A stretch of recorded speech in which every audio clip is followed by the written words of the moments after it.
Ladies and gentlemen, Russia has assets here in the US, billions and billions of dollars in assets.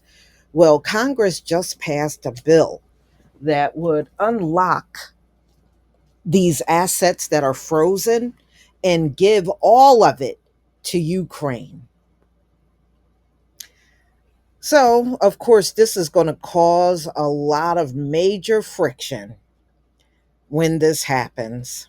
So the House passed a foreign aid package Saturday, as well as what's called a Repo Act, which would allow the Biden administration to confiscate billions of Russian assets that are sitting in the US banks and transfer them to Ukraine for reconstruction.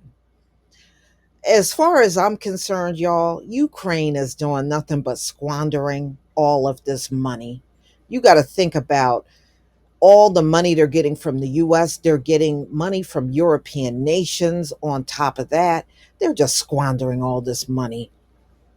So anyway, by, by delivering needed aid to Ukraine, the United States reasserted itself as a leader of the free world and as a reliable partner to its allies.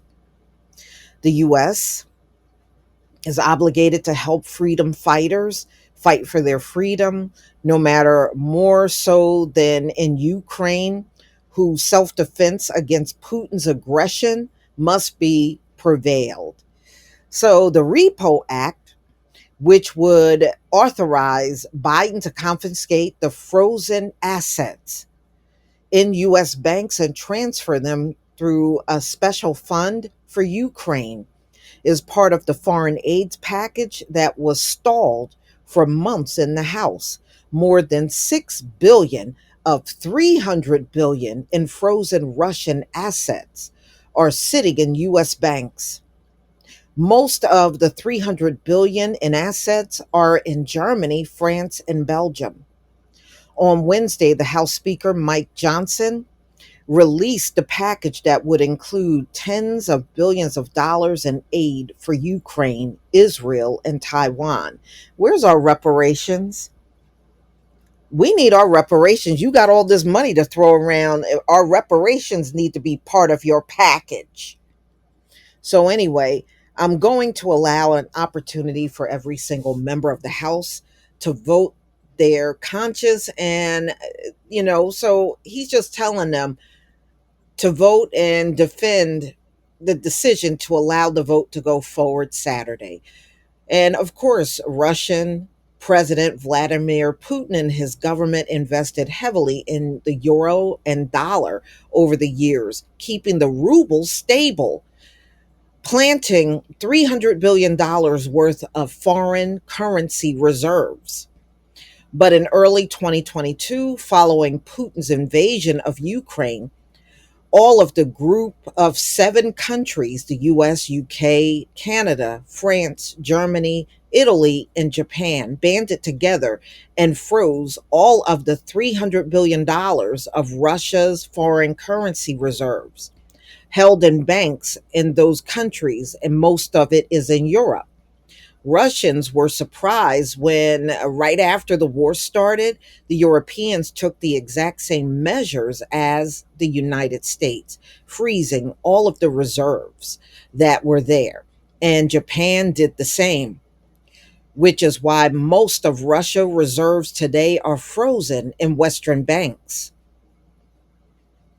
The idea to confiscate Russia's assets, which emerged last year, it was a hotly contested thing among economists and foreign policy experts. So recently, the New York Times contributing opinion, they argued that it was a terrible idea to confiscate Russia's funds because of other countries might stop investing in the US, which could negatively affect the economy in the long run. So they're saying and trying to let Biden know that this confiscation of all these assets that belong to Russia and just give it to Ukraine, is going to cause many other nations not to even bother investing in the US,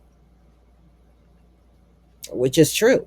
And they go on to say this could weaken the dollar status as the main global reserve currency. The dollar is probably the most valuable strategic asset the United States has.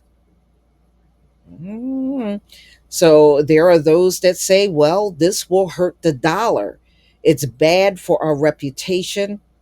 And I don't want criminals investing in American Treasury bonds. Well, I bet you they'll move forward on this, y'all. I bet you they will. And they're saying the dollar could take a hit behind this. And I don't think they care. I don't think they care for real.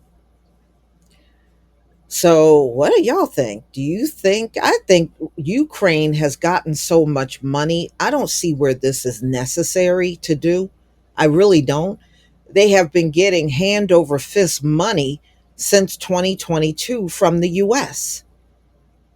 And I don't believe they're using all of this money for the war.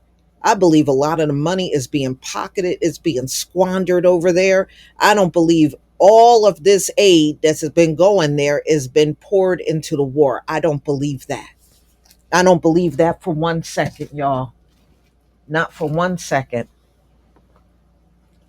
But you're going to have to tell me what you think about this video and what this country is planning on doing to Russia's assets and just dumping it all over to Ukraine as if they don't have enough money.